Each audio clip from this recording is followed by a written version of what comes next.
You are not real. No, you are not. You are dead. We buried you. I watched them lower you into the grave. You buried an empty coffin, brother. In the family plot, under our father's name. Did you really think you could outsmart me? Ashford, this is not what it is. Sit down, Harrington. I said, sit down.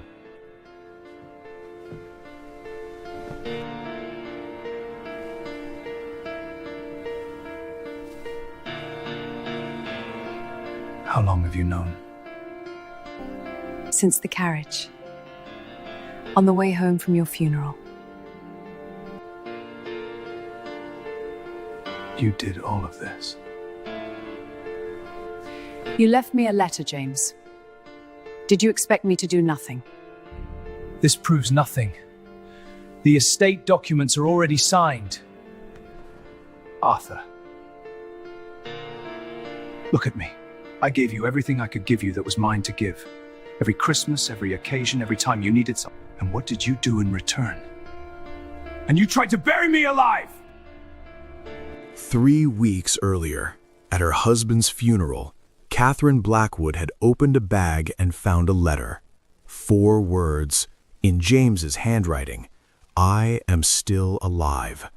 And 3 more, "Trust no one, Catherine." She had looked up at her husband's-in-law's carriage following directly behind, folded the letter, put it in her glove against her palm, and built everything you just saw from 4 words and 19 years of knowing her husband. This is how she did it. If that room just stopped your heart, if you need to know everything that led to this moment, every move, every secret, every person who did not see her coming, subscribe now and tell us where you're watching from, because the full story starts right here. And trust us, you will not see what is coming next. Blackwood Hall had stood for 300 years on the highest ground in the county, and James Blackwood had loved every stone of it. Not in the way that men of his position sometimes loved their estates, as symbols of power, as proof of lineage, as things to be displayed rather than lived in. James loved Blackwood Hall the way a man loves something he has genuinely chosen. He had been born into it, but he had also, every year of his adult life, chosen to be worthy of it, to manage it fairly, to treat the people connected to it with the respect that made the difference between a title and a character. He was 46 years old, broad-shouldered, dark-haired, going silver at the temples in a way that suited him. He had the kind of face that had improved with age, more defined, more settled, carrying the particular quality of a man who knows who he is and has stopped performing it for anyone. He had been married to Catherine for 19 years. People who saw them together understood immediately that this was not a marriage of arrangement or obligation. It was a marriage of genuine partnership, the kind built over years of shared decisions and honest disagreements, and the accumulated knowledge of 2 people who have paid close attention to each other for a very long time. Catherine was 38, sharp-featured and composed, with dark eyes that held considerably more than they showed. She had been described at various points in her life as formidable, which she took as a compliment, and reserved, which she took as evidence that the person describing her had not been paying proper attention. She was not reserved. She was selective. There was a difference. Their son, William, was 17, tall like his father, gray-eyed like his father, with his mother's particular habit of watching everything carefully before speaking, a combination that produced a young man who was considerably more aware of his surroundings than most people gave him credit for. They were, by every visible measure, a family in complete possession of a good life. What none of them knew was that the ground underneath that life had been shifting for months. It had started with the County Land Board. James had been on that board for 4 years alongside Lord Harrington, 58 years old, one of the most connected men in England, the kind of man whose influence ran so deep and so wide that most people had simply stopped questioning it. James had questioned it. He had noticed the irregularities quietly and followed them methodically, the way he did everything, and what he found over 4 months of careful documentation was a conspiracy of fraud that implicated Harrington in the systematic manipulation of county funds, false land valuations, and contract awards worth an enormous amount of money directed to companies Harrington secretly owned. He had documented everything. He had made one mistake. He had given Harrington the opportunity to do the right thing. He had met him privately, told him what he knew, given him 1 week. Then he had gone home to Blackwood Hall. 3 days later, Harrington met James's younger brother, Arthur, at a private London club. Arthur Blackwood was 41 years old and had spent his entire adult life being the second son, close enough to everything James had to feel the weight of not having it. He was charming and intelligent and permanently dissatisfied in the particular way of a man whose ambition has always exceeded his position. What Harrington offered Arthur in that London club was simple. Help me remove James and everything becomes yours. Arthur agreed before Harrington finished the sentence. They had moved quickly after that. Mrs. Holloway, the Blackwood housekeeper for 20 years, had been in Harrington's pocket for longer than anyone knew. She had added something to James's evening tea on a Tuesday night, something that should have been sufficient. It was not sufficient, because James, already suspicious after his confrontation with Harrington, already watchful, had drunk only half the cup. He had felt it working. He moved fast, not to the bedroom, not to call for help, to the one place he knew he was safe, the stables. Thomas Reed. Thomas had known James since boyhood. His loyalty was not purchased or conditional. It simply was, the way some things simply are between people who have known each other long enough. He had hidden James in the old groundskeeper's cottage at the far edge of the estate. Dr. Voss, Harrington's man, had arrived at the hall within 20 minutes and managed the scene with practiced efficiency. The body presented as James's had been arranged, the death certificate signed, the coffin sealed on medical grounds so that nobody looked too closely. The funeral had been organized by Arthur with the quiet efficiency of a man who had been waiting for exactly this opportunity. And on the morning of the burial, Thomas Reed had found a way to put a folded piece of paper into Catherine's black bag. 4 words: I am still alive. 3 more: trust no one, Catherine. The ground had been shifting for months. Catherine had felt it. She had asked James twice. He had said everything was fine. She had not believed him either time. She had waited. She was done waiting. The letter was in her glove. Her husband was alive, and the man who had organized his funeral was sitting in her drawing room, drinking her tea and calling himself family. Catherine performed grief with the precision of a woman whose life depended on it. Because it did. She understood immediately, in the carriage on the way home from the funeral with the letter pressed against her palm, that the moment anyone suspected she knew anything, her position became catastrophic. Arthur and Harrington had already demonstrated they were willing to kill to protect what they were building. A widow who knew too much was considerably more dangerous to them than a widow who knew nothing. She had to be the widow who knew nothing. She played it completely. She did not eat properly at meals, not from genuine grief, but from the understanding that a woman who has just buried her husband and is already eating well raises questions. She received condolence visitors in the drawing room with the hollow courtesy of someone going through the motions.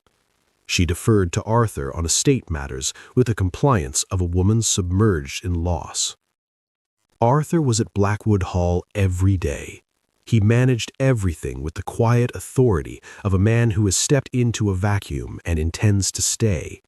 He spoke to the staff. He reviewed the estate accounts. He met with the family solicitor, his own man, not James's, about the formal processes of transferring the title and estate control. He was always correct with Catherine, always solicitous, always positioned at exactly the right distance of concern. She watched him from across rooms and stored everything. Lord Harrington visited twice in the first week. He sat in the drawing room and expressed his condolences with the polished sincerity of a man who has delivered condolences many times and knows exactly what they should sound like. He looked at Catherine with the assessing eyes of a man checking whether a situation is proceeding as planned. She gave him a grieving widow. He appeared satisfied. On the 8th day, Catherine found the documentation. James had hidden it in the old chapel at the eastern edge of the estate, behind the 3rd stone from the left at the base of the altar panel, slightly looser than the others. A leather document case, sealed, his initials pressed into the leather. Inside, 4 months of meticulous documentation of everything Harrington had done, every transaction, every false document, every payment, complete and irrefutable. She brought it back to the master bedroom inside her coat and locked the door and sat at James's writing desk and went through every page. When she finished, she sat for a long time in the quiet of the room. Then William knocked. 3 short, 1 long. She let him in. William told her what he had seen on the Tuesday evening, the figure at the east garden gate, the face in the moonlight for 1 second. Mrs. Holloway. Catherine listened without moving. When William finished, she looked at her son for a long moment. Then she told him his father was alive. What moved across William's face in that moment was something Catherine would carry for the rest of her life. 17 years old and holding 3 weeks of his father's death alone, the relief of it was so complete it went beyond expression. He did not cry. He straightened in his chair and looked at his mother and said, "What do? We finish what your father started, and then we bring him home." She sent 3 messages to the groundskeeper's cottage through Thomas Reed that evening, written in the private shorthand of 19 years of marriage. James sent back 2 words, "The solicitor." She wrote to the London solicitor the following morning. Then she waited for Lady Evelyn Harrington. Catherine Blackwood had spent 19 years beside one of the most meticulous men she had ever known. She had learned from him. She had learned from watching him. She had learned what patience looked like when it had a purpose. Arthur thought he was managing a grieving widow. He was standing in the same house as the most dangerous person he had ever underestimated. And Friday morning was coming. Lady Evelyn Harrington arrived at Blackwood Hall on a Thursday morning. A condolence visit, the proper thing. A woman of her position paying respects to a widow in the county. She was 45 years old, composed in the manner of a woman who has spent 20 years in a household that required composure as a survival skill. She had fine features and careful eyes, and the particular bearing of someone who has learned to perform contentment so consistently that most people never noticed it was a performance. Catherine noticed. She noticed everything. They sat in the drawing room with tea. The maid brought the tray and left.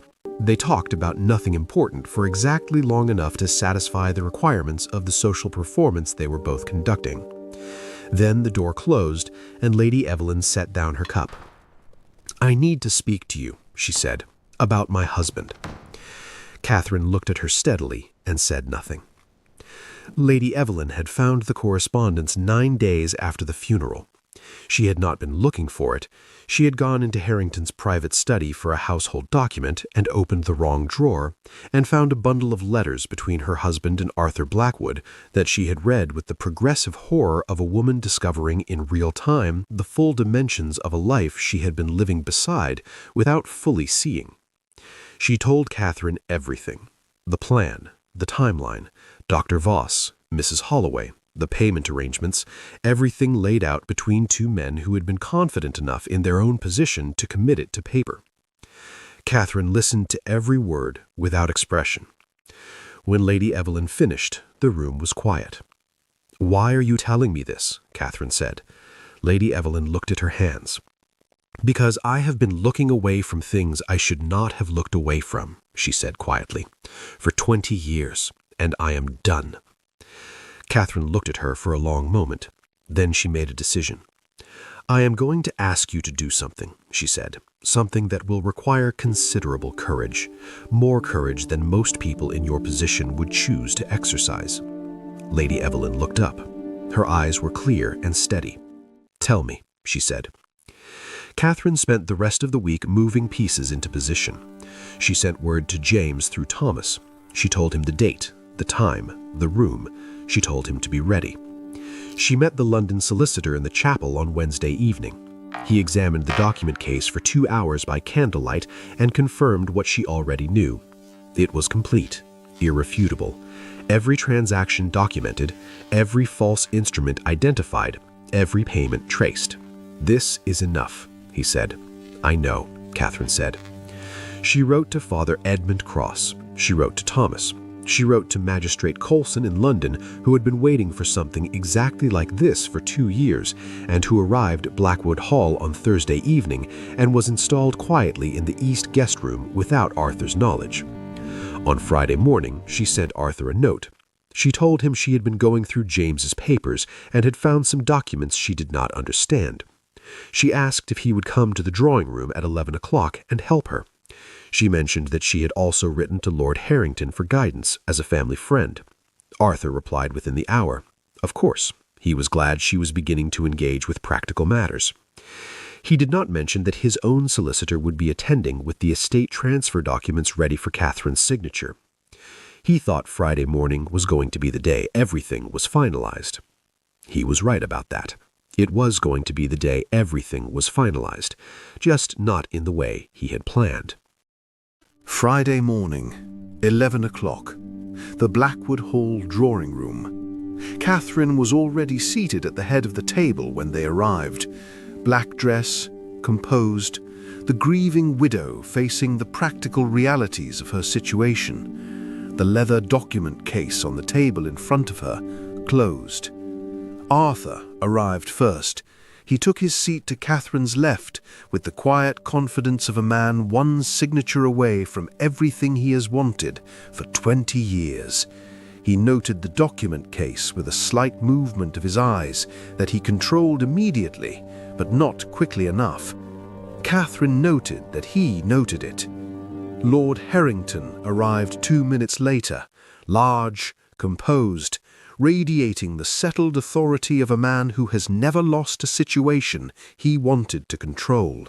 He sat to Catherine's right and looked around the room with the assessing eyes of a man checking that everything was proceeding correctly. Arthur's solicitor arrived with his document case. James's London solicitor was already seated at the far end of the table. Arthur looked at him with a slight narrowing of the eyes. "I asked Mr. Graves to attend," Catherine said, "for my own guidance." "Of course," Arthur said.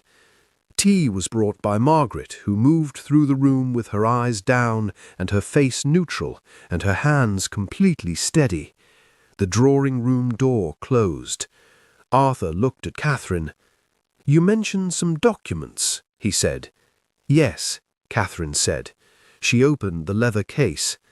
Arthur looked at it. Something moved in his face, a very small movement, controlled immediately. He recognized it. He had been looking for it for 3 weeks. "Where did you find that?" he said. His voice was perfectly level. Almost. "In the chapel," Catherine said.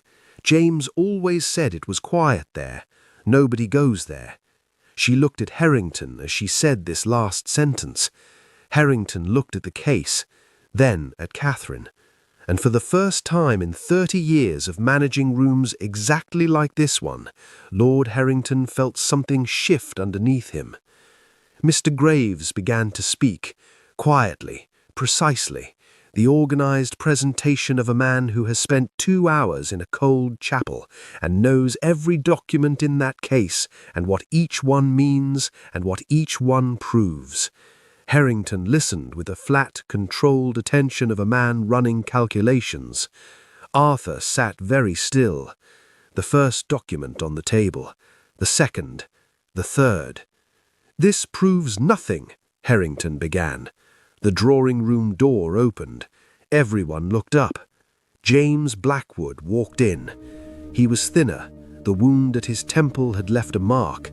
He walked with the careful, deliberate movement of a man who has been still for 3 weeks and is not yet fully recovered, but is completely and entirely present. His grey eyes moved around the room, to Harrington, to Arthur, to the solicitors, to the documents, and then to Catherine. Catherine looked at her husband. He looked at his wife. 19 years of marriage passed between them in 3 seconds without a single word. Then James looked at Arthur. Arthur had not moved, both hands flat on the table, his face doing something that faces do when the mind behind them has just encountered something it built an entire architecture to prevent and is now processing the impossibility of its arrival. "Arthur," James said. Arthur said nothing. "You buried an empty coffin in the family plot under the Blackwood name." Still nothing. "Look at me," James said quietly. Arthur looked at his brother. "I gave you everything I could give you that was mine to give. Every Christmas, every occasion, every time you needed something, and it was never enough, was it?" Arthur's jaw tightened. "It was never supposed to be yours," Arthur said. His voice was very low. "You were born first, that is all. That is the only reason." "I know," James said. The room was completely silent. James looked at Harrington. Harrington looked back with the calculating eyes of a man still searching for the exit. James placed the final document on the table, a signed statement, witnessed by Father Edmund Cross and Thomas Reed, a full account of everything that happened on the Tuesday evening, the figure at the East Garden gate, the wound, the hiding, the empty coffin, every detail documented and witnessed and dated. Harrington looked at it, then looked at the door. Magistrate Coulson stepped into the doorway. Lady Evelyn Harrington stood beside him. She looked at her husband across the room, at 20 years of looking away from things she should not have looked away from. She was looking directly now, completely, permanently. She stepped aside. The magistrate came through. Harrington looked at her husband. Lady Evelyn said nothing. She simply looked back at him with clear, steady eyes. That was enough. Arthur Blackwood looked at his brother standing in the doorway of the room he had spent 3 weeks preparing to take, and he understood. He had not lost this room this morning. He had lost it 19 years ago, the day James married Catherine. He simply had not known it yet. The proceedings that followed were not swift. They never are. Men of Harrington's position and connection do not fall quickly or cleanly. They fall the way large structures fall, slowly, with a great deal of noise, taking other things down with them on the way. But they fall. The documentation was complete and the witnesses were credible, and Lady Evelyn's testimony, delivered 3 weeks later in a formal proceeding in a quiet London room, was the piece that made everything else irrefutable. She spoke in a clear, steady voice that never once broke. She said everything she had read in those letters, every detail, every name, every arrangement. When she finished, the room was silent.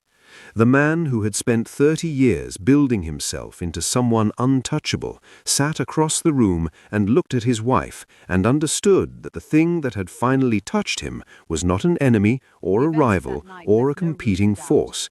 It was the woman he had lived beside for 20 years and never fully seen. Dr. Voss cooperated with investigators immediately and completely. His cooperation did not save him from consequences. It simply made the consequences slightly less severe than they would otherwise have been. Mrs. Holloway left Blackwood Hall without being asked. Where she went, nobody at the hall particularly cared or followed. Arthur was formally charged. He sat through the proceedings with the contained expression of a man who has accepted his situation and is now in the business of managing its dimensions. He said very little. He did not look at James in the courtroom, not once. James did not look away from Arthur. He looked at his brother whenever the opportunity arose with the steady, direct gaze of a man who has decided that looking away is a form of dishonesty he is no longer willing to practice. William attended one day of the proceedings. He sat in the gallery and watched everything with his father's grey eyes and his mother's particular focused attention. He said nothing about it afterward. He did not need to. Catherine watched her son process what he was seeing and understood that he was filing it, the way she filed things, the way James filed things, into a structure that would inform the rest of his life. She was glad he was there.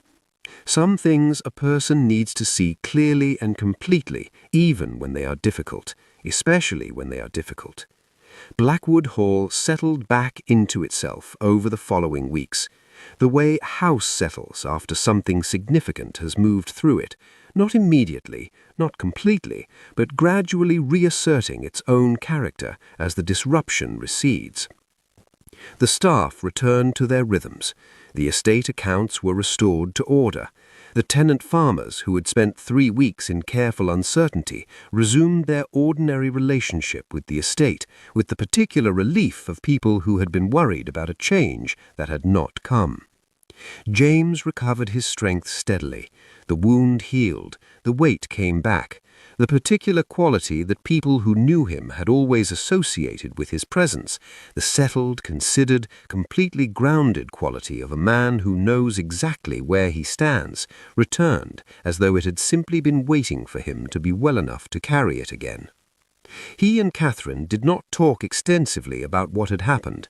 They did not need to. They had 19 years of knowing each other well enough to understand that some things do not require the full architecture of conversation. Some things simply settle between two people who understand each other and find their proper place without being forced. What they talked about instead were ordinary things: the estate, William's plans, the kitchen garden, which had been somewhat neglected during the weeks of disruption and required attention, the old chapel, which James said should probably be used for something now that its previous function had been served. Catherine suggested a library. James said that was an excellent idea. She suggested he could design it himself, since he had spent 3 weeks in a cottage with nothing to do but think. He said he had spent those 3 weeks talking to a parrot. She said she knew about the parrot. He said Thomas had no business telling her about the parrot. She said Thomas had told her everything about the parrot, including the name. A pause. It seemed appropriate, James said. Catherine looked at her husband across the dinner table in the warm light of Blackwood Hall and felt something that was not relief. Relief was too simple, too single, but the particular complex gratitude of a person who has come very close to losing something irreplaceable and has been given it back and knows with complete clarity what it is worth. "Arthur," she said,